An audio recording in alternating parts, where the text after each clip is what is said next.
Hi, kids. It's story time with Grandpa. Today I've got a story that I wrote myself. It's based on historical facts. It's a true story, and some of it takes place even as we speak today. It's titled A Story of Two Yorks. Let me start it out for you. Once upon a time, an evil king named George looked down upon the people in his American colonies. The people got together and decided to fight the evil king. A general named George Washington led the People's Army to victory and became the first president of the United States of America. Over 40 years later, another president named Abraham Lincoln had to bring the people together again to fight another evil called slavery. A general named Ulysses S. Grant led the people to victory, bringing equality to all people of any color, and defeated the evil of slavery.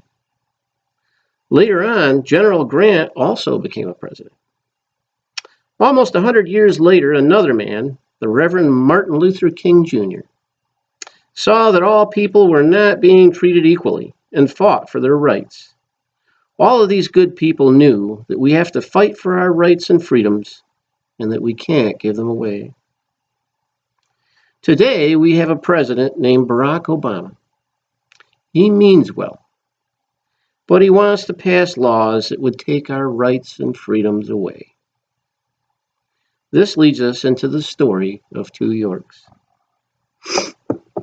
The part of America we live in is called New York State, otherwise known as the Empire State.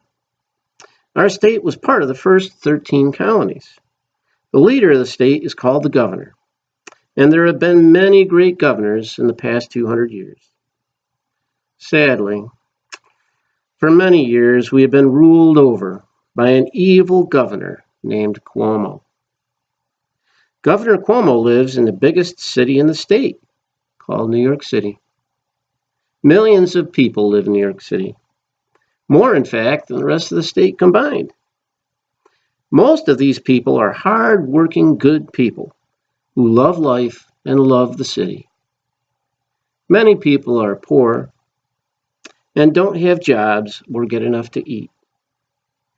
Governor Cuomo lives in a very expensive home where he keeps his mistress and surrounds himself with rich people and movie stars.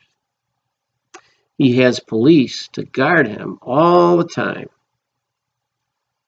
And of course, the taxpayers have to pay for that. But that's another story.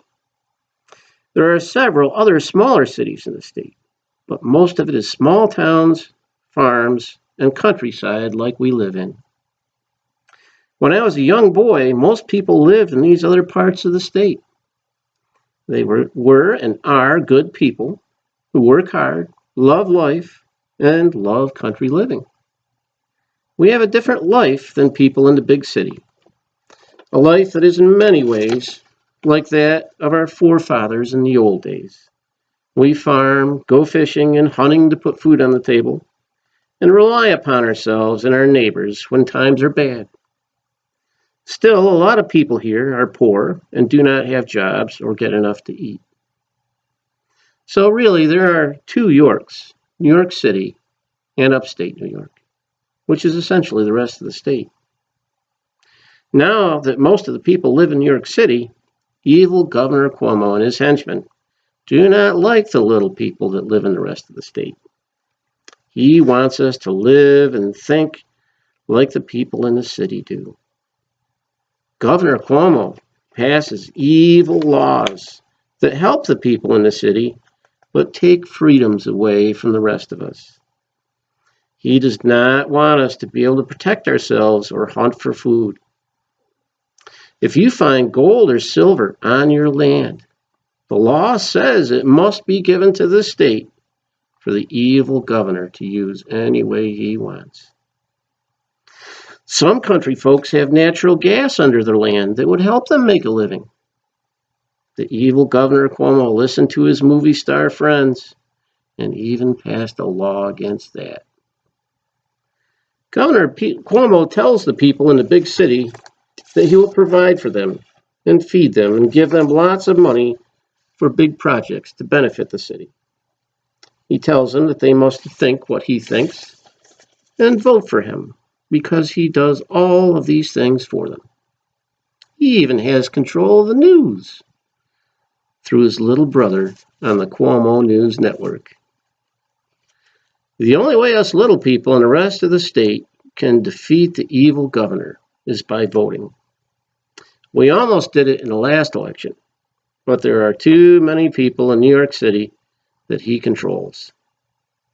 Until we do, we must live under the yoke of tyranny that he has put on us and remain 2 Yorks. Thanks for listening, kids. I hope you enjoyed the story. Remember that good always triumphs over evil.